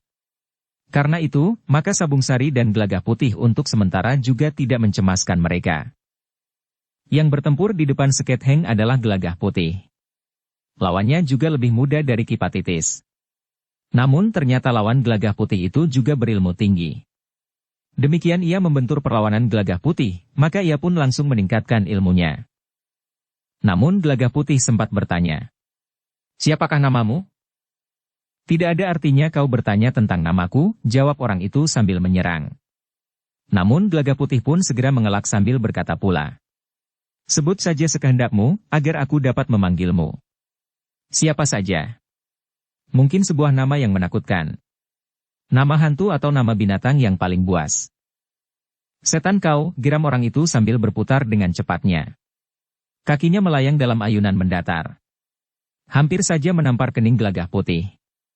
Namun Gelagah Putih dengan cepat mengelak sambil menarik wajahnya, sehingga kaki itu melayang tanpa menyentuhnya. Namun Gelagah Putih telah memanfaatkan saat yang pendek itu. Demikian lawannya berdiri tegak, maka ia pun telah meloncat menyerang. Tangannya lah yang terayun dengan cepat menggapai dada lawannya. Lawannya masih juga sempat bergeser. Meskipun tangan Gelagah Putih menyentuh dada orang itu, namun sama sekali tidak membuatnya kesakitan. Sentuhan itu seakan-akan hanya mengenai bajunya saja tanpa menekan kulitnya. Dengan demikian, maka pertempuran antara Gelagah Putih dan lawannya itu pun dengan cepat meningkat semakin sengit. Nampaknya lawan Gelagah Putih berusaha untuk menjadi orang yang pertama yang mengalahkan lawannya, seorang anak muda yang tangguh yang menjadi salah seorang pembunuh lembu jantan yang liar. Tetapi Gelagah Putih memang bukan sekedar seorang anak muda yang memiliki kekuatan yang sangat besar, yang mampu memutar leher lembu jantan, tetapi Gelagah Putih memiliki keterampilan olah kanuragan dan ilmu yang melandasinya, sehingga anak muda itu menjadi anak muda yang pilih tanding. Dengan demikian maka lawannya pun mulai menghitung kemungkinan, karena ternyata setelah ia meningkatkan ilmunya semakin tinggi, Gelagah Putih masih mampu mengimbanginya tanpa kesulitan. Dalam pada itu, masih ada 5 orang yang masih belum terikat ke dalam pertempuran. 5 orang yang memperhatikan keadaan itu dengan dahi berkerut. Namun mereka memang masih belum mendapat kesempatan untuk memasuki arena pertempuran. Namun dalam pada itu, Kipatitis mulai menyadari bahwa mereka tidak akan dengan mudah mengalahkan ke-5 orang itu. Jika Ki Manuhara menugaskan mereka 10 orang untuk melawan 5 orang yang ada di rumah itu, tentu bukannya tanpa perhitungan. Kipatitis juga mulai mempertimbangkan kemungkinan sekelompok prajurit yang meronda lewat jalan di depan rumah itu. Barulah ia menyadari bahwa kelima orang yang ada di rumah Ki Lurah Beranjangan yang berusaha untuk bertempur di halaman bukan sekedar mencari tempat yang lapang. Tetapi di halaman depan rumah Ki Lurah itu akan dapat menarik perhatian orang-orang yang lewat. Meskipun malam telah menjadi semakin dalam, namun masih mungkin ada prajurit yang meronda lewat jalan itu. Karena itu, maka Kipatitis pun tiba-tiba saja telah mengambil keputusan bahwa kelima orang yang lain harus segera turun ke arena pertempuran, agar pertempuran itu dengan cepat dapat diselesaikan sebelum prajurit peronda lewat. Meskipun mungkin hanya 3 atau 4 orang prajurit, namun mereka tentu akan sangat mengganggu tugas Kipatitis dan kawan-kawannya. Ketika kemudian terdengar isyarat yang diberikan oleh Kipatitis, maka seorang di antara kelima orang itu langsung memasuki arena pertempuran untuk melawan Ki Ajar Gurawa. Ki Ajar mundur beberapa langkah untuk mempersiapkan diri.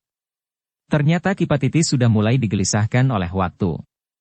Setelah beberapa lama mereka bertempur, namun Kipatitis masih belum mampu menguasai lawannya, Ki Ajar Gurawa. Tetapi ketika orang itu memasuki arena pertempuran, Kipatitis masih berpesan. Jaga saja agar orang itu tidak selalu mengambil jarak. Jangan terlalu dalam mencampuri pertempuran ini. Orang itu memiliki kemampuan yang tinggi. Ki Ajar Gurawa masih sempat menyambung. Jangan terlalu dekat. Nanti justru serangan pemimpinmu itu mengenaimu. Persetan kau, geram Kipatitis sambil meloncat menyerang dengan garangnya. Tetapi Ki Ajar masih sempat mengelakkannya. Bahkan dengan cepat ia membalas serangan itu dengan serangan yang tidak kalah cepatnya. Namun Ki Ajar Gurawa harus berhati-hati. Orang yang kelihatannya berada di luar arena itu, setiap saat dapat menikamnya dari belakang. Namun Ki Ajar Gurawa sendiri ternyata masih belum mempergunakan senjatanya, karena Kipatitis juga masih belum bersenjata. Meskipun demikian, tetapi pertempuran itu benar-benar merupakan pertempuran yang sangat seru. Apalagi karena ada seorang yang membantu Kipatitis, yang setiap kali dengan tiba-tiba saja telah menyerang Ki Ajar Gurawa. Namun dalam pada itu, lawan Gelagah Putih ternyata masih berkata lantang. Jangan ganggu aku. Aku ingin membunuh anak ini dengan tanganku. Orang yang sudah hampir meloncat ke arena itu menjadi kecewa. Namun ia tidak berani melanggar perintah itu. Sehingga dengan demikian maka orang itu hanya termangu-mangu saja sambil setiap kali menggeretakkan giginya. Sabung Sarilah yang kemudian benar-benar telah bertempur melawan 2 orang. Lawannya yang lebih muda dari Kipatitis itu sudah meyakini sejak semula, bahwa jika ia seorang diri, maka ia tidak akan dapat mengalahkan Sabung Sari. Karena itulah maka Sabung Sari harus bertempur dengan sangat berhati-hati. 2 orang lawannya tidak mempunyai tataran kemampuan yang sama. Namun demikian ternyata keduanya dapat bekerja sama dan saling mengisi. Kedua orang murid Ki Ajar Gurawa yang bertempur berpasangan juga harus segera menghadapi bukan saja 2 orang, tetapi 4 orang. Tetapi keduanya benar-benar mampu bertempur berpasangan dengan baik. Selain ilmu mereka sesuai karena mereka saudara seperguruan, keduanya agaknya memang telah membiasakan diri bertempur berpasangan jika mereka merasa perlu. Karena itu, meskipun mereka berdua, seakan-akan mereka telah digerakkan oleh satu otak. Karena itu, maka keempat orang yang kemudian menempatkan diri sebagai lawan mereka berdua, tidak pula segera dapat menguasai keduanya. Yang masih bertempur seorang melawan seorang adalah Gelagah Putih. Lawannya yang meskipun masih lebih muda dari Kipatitis, namun ia merasa memiliki ilmu yang sangat tinggi. Hanya karena umurnya yang lebih banyak sajalah maka Kipatitis diakuinya sebagai pimpinannya, apalagi atas perintah langsung Ki Manuhara. Namun sebenarnya lah orang itu ingin menunjukkan kelebihannya, sehingga ia tidak memerlukan bantuan orang lain. Namun adalah kebetulan bahwa lawannya adalah Gelagah Putih. Meskipun Gelagah Putih masih jauh lebih muda, namun ternyata bahwa Gelagah Putih tidak dapat dengan mudah ditundukkannya sebagaimana dikehendakinya. Bahkan ketika orang itu sudah mulai merambah ke ilmu puncaknya, Gelagah Putih masih dapat mengimbanginya. Tetapi adalah justru merupakan satu kesempatan bagi lawan Gelagah Putih itu untuk menunjukkan.